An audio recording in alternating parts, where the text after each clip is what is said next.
সুপ্রভাত। আজ 14ই জানুয়ারি।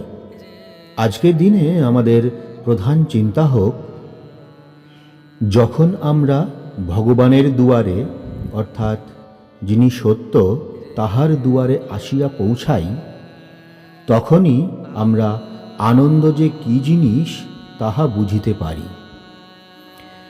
আজকের দিনের জন্য উপদেশ: মানুষের আকাঙ্ক্ষার শেষ নাই।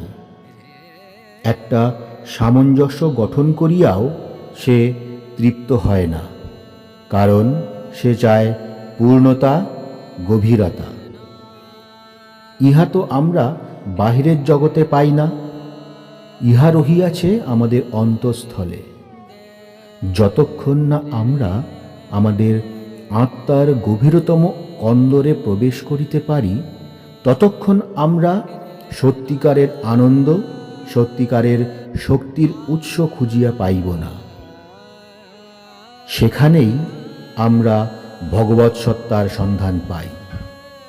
আমাদের ধনসম্পদ, আত্মীয় বন্ধু অনেক সময় আমাদের বিমুখ করে, কিন্তু ভগবান, যিনি অন্তর্যামী রূপে আমাদের হৃদয়ে বিরাজিত, তিনি কখনো আমাদের বিমুখ করেন না।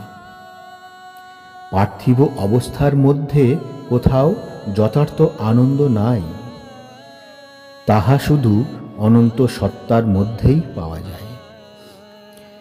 আজকের দিনের জন্য আমাদের প্রার্থনা হোক, হে প্রভু, তুমি আমার এ জীবনের লক্ষ্য বস্তু, তুমি সকল জীবাত্মার আশ্রয়।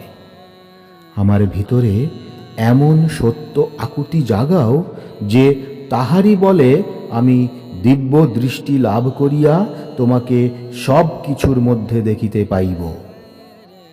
আমার হৃদয়কে তুমি অকপট করো, আমার প্রার্থনাকে সরল ও আন্তরিকতাপূর্ণ করো। তুমি সকল আশীর্বাদের প্রতীক, তোমার প্রেমময় আশ্রয়ে আমাকে রক্ষা করো। প্রণাম। জয়তু শ্রীরামকৃষ্ণ।